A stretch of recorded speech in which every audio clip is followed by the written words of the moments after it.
স্বামী ছিল কাঠুর তার ওগো সকালে যায় চলে আর ঘরের বাইরে যেও না যেন বিবিকে যাই বলে তার কথা মতো চলে বিবি ঘরের বাইরে যায় না তার ছোট দুটি মাসুম ছেলে ঘরে থাকতে চায় না একদিন বাইরে চলে কেন তারা গুটি গুটি পায় খেলা করেছে দুটি ভাই একদিন বাইরে চলে কেন তারা গুটি গুটি পায় খেলা করেছে দুটি ভাই ও গো ছোট ভাই তার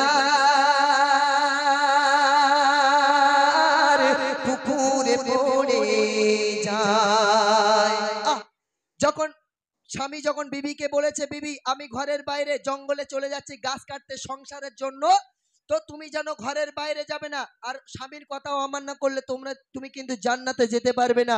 আরে ঘরের বাইরে যেতে পারে না আর ওই ছোট ছোট মাসুম বাচ্চা দুটো ওরা খেলাধুলো করার জন্য বাইরে চলে গেছে।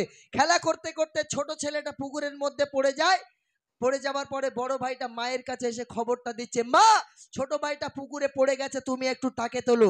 আরে আমাদের স্বামীগুলো যদি আমাদের ভাইগুলো ভাবিদের বলে যায় এই দেখ ছকিনা আমি কাজে যাচ্ছি তুই যেন ঘরের বাইরে যাবি না, আর ওই সময় নন্দাই যদি 2 কিলো মিষ্টির প্যাকেট নিয়ে এসে বলে হ্যাঁ ভাবি ভালো আছিস, আচ্ছা ওই ভাবি কি ঘরে থাকবে বলি মনে হয়? হ্যাঁ, নন্দাই তখন ওই নন্দাইয়ের পিঠে মাথায় হাত বোলাবে আর ভাবি বলবে আ ভাই ভালো আছিস, তোর মুখটা এরকম শুকিয়ে গেছে কেন ভাই, তুই খাস নে ঠিক মতো, আহারে ভাই তোর কেমন একটা দেখতে হয়ে গেছে, বয় বয় ঘরে আয়। নতুন বেড চাদর বিছিয়ে দিয়ে নন্দার পিঠি ভাবি খুব ভালো করে হাত বোলাচ্ছে।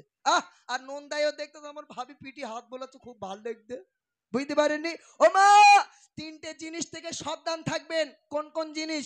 দুলা ভাই, নন্দাই আর দেওর, এই 3 সম্বন্ধী কারেন্টের থেকেও খারাপ। বুঝতে পারেননি? লাগলেই শট মারবে। মন দিয়ে শুনবেন, বলছে দেখুন। মা খবর পেয়ে দেখিল যে ঘরের জানালা দিয়ে তার ছোট ছেলে মরছে সে যায়, তার ছোট ছেলে মরছে সে যায় হাবু বুকে। স্বামী তার বাইরে যেতে পড়ে গেছে মালা আর স্বামীর আদেশ না মানিলে করিবে রবানা। খোদার ভয়ে স্বামীর কথা ফেলতে পারে না, বাইরে যেতে পারে না। খোদার ভয়ে স্বামীর কথা ফেলতে পারে না, বাইরে যেতে পারে না। ও গো বাচ্চাটাকে তুলতে পারে না। খোদার ভয় আর স্বামীর আদেশ, বাইরে যেতে পারছে না আর পুকুর থেকে বাচ্চাটাকে তুলতে পারছে না। ঘরের জানালাখানা খুলে দিয়ে মা জননী ছেলের মরণের দৃশ্যটা নিজের চোখে দেখছে আর চোখের পানিতে বুকটা ভেসে যাচ্ছে, তবুও তিনি স্বামীর কথা অমান্য করেনি। আর আমরা যদি একটা আমাদের ভাইরা স্বামী বউদের একটা কিছু বলে তুমি বেশি বকো না, চুপ করো, দিন তোমার চোখ তুলে লো। বুঝতে পারেননি? বলবে না কেন? শ্বশুর বাড়িতে ভুম ভুম আটটিয়ার গাড়ি লেছে, খাট গদি সব লেছে, ওই জন্য এরকম একটু কথা শুনতে হবে, তাই না? তবে এরা খুব ভালো, বলছে এইদিকের মায়েরা খুব ভালো, ভাবিরা খুব ভালো, এরা স্বামীর পায়ে পায়খানা লেগে থাকলেও মাথার চুল দিয়ে পরিষ্কার করে দাও, গন্ধ লাগে না, এরা খুব ভালো। বলছে দেখুন, মা কিছু নাকি করতে পেরে নামাজ পড়তে পেরে আর নফল নামাজ পড়ে কাঁধে হাত খানা তুলে। মা কিছু নাকি করতে পেরে নামাজ পড়তে পেরে আর হাত খানা নফল নামাজ পড়ে কাঁধে হাত খানা তুলে। পুকুরে ডুবে মারা গেছে আমার ছোট ছেলে আর আল্লাহ আমি বলবো কি আর স্বামী ঘরে এলে বড় ভালো বাসত ওগো তার দুটি ছেলেকে, বড় ভালো বাসত ওগো তার দুটি ছেলেকে, কি বলবো স্বামীকে আল্লাহ একটু বলে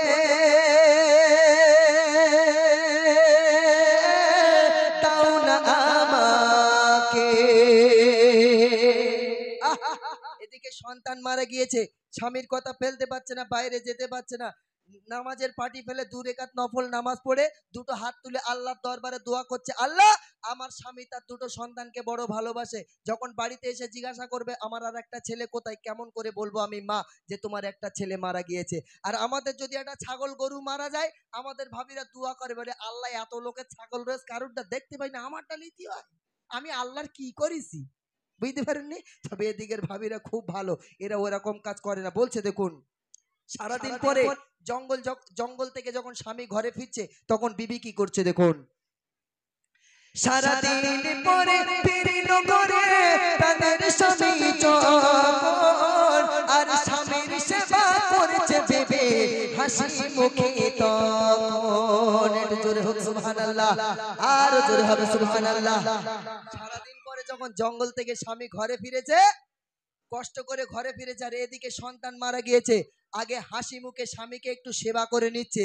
আর আমাদের ভাবিদের দুপুরে রৌদ্রে রান্না করতে করতে খুব কষ্ট হয়ে গেছে, কপাল দিয়ে ঘাম বেরোচ্ছে, ছেলে বদমাইশ করছে, জ্বালাতন করছে, আর ওই সময় ভাইজান যদি এসে বলে যে এই ছকিনে 1 গ্লাস পানি দে তো, একবার ছাড়া 3বার যদি পানি চেয়ে বসে, বলে তোমার চকি 40 হয়েছে না 45 হয়েছে, হ্যাঁ কলসিতে পানিটা ঢেলে গিলতে পারছো না, আমি মরছি কাজের জ্বালায়। তবে এদিকের ভাবিরা খুব ভালো, স্বামী যখন কাজ করে ঘরে ফেরে এরা চুলির মুঠি ধরে গালে তুলে পানি খাওয়ায়, এরা খুব ভালো। যা বলছি বাবা ওই মতির ভাইয়ের গ্রামের কথা বলছি। বলছে দেখুন,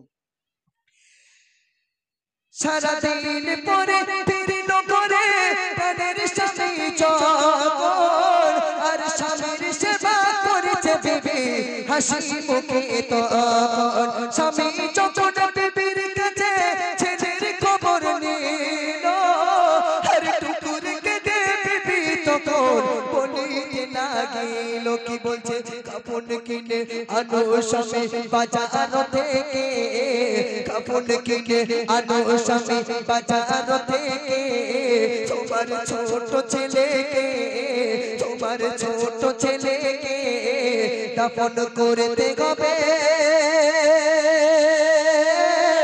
আজকে তাকে।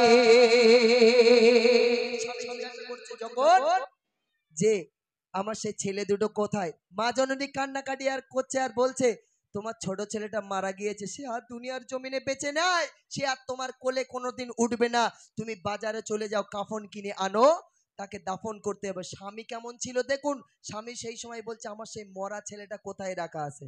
হ্যাঁ, স্বামী যেমন ছিল তার স্ত্রী তেমন ছিল, আমরা যেমন হাঁড়ি আমাদের বউগুলো হয়েছে তেমন সরা। আমরা যদি 1 কিলো গোস্ত কিনে দিয়ে বউকে বলি কাজে যাচ্ছি রান্না করে রাখবে, দুপুরবেলা বাড়ি এসে খাবো, আর বাড়ি আর সেই গোস্ত যদি কুকুরে টেনে নিয়ে যায়, বাড়ি এসেছে এখন শুধু পুঁই শাকের তরকারি দিয়ে ভাত দিয়েছে, বলতে হারাছো কিনা, পুঁই শাক কেন, গোস্ত কোথায়, বলে তুমি সেই 100 টাকার গোস্ত দিয়ে গিয়েছিলে, সে কুকুরে নিয়ে গেছে, বলে কুকুরে নিয়ে গেছে ওর বাপের টাকা, থমনা এক হাইব্রিড ঘুষি মেরে দিয়েছে, নাক থমনা সব বেগে গেছে। বলে হারাবু, হারাবু তো নাক বেঁকে গেছে কেন, তো বলতে আর বলিস না, ওলাও তো থমনাই ঘুষি মেরে এই অবস্থা করেছে।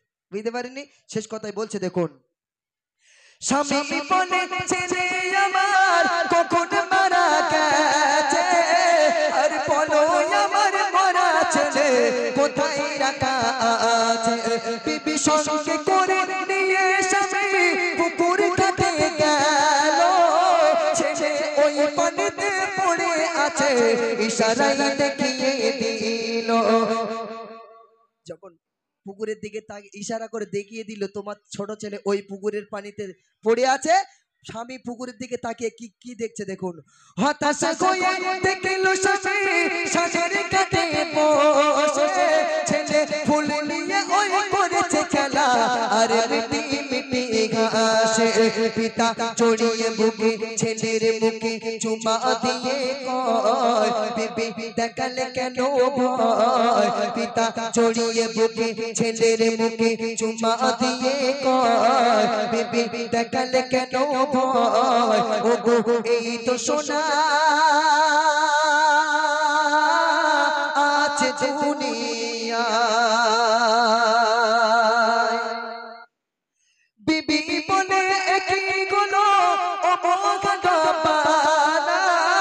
আমার মুর্দা ছেলে চিন্তা গুলো কি করে বলো না, স্বপ্নে তারে জানিয়ে দিল শোনো মহিলা, তোমার মুর্দা ছেলে বাঁচিয়েছে আমি মাবুদ আল্লাহ। কেন? তুমি স্বামীর আদেশ মেনেছিলে, করেছিলে আমার ভয়, তাই আমি দয়াময় দয়া করেছি গো বিপদের সময়। তুমি স্বামীর আদেশ মেনেছিলে আর আমি আল্লাহ আমাকে ভয় করেছিলে, তার কারণে এই বিপদের সময় আমি আল্লাহ তোমাকে দয়া করেছি। আর আমাদের ঘরে কোনো বিপদ আসলে আল্লাহ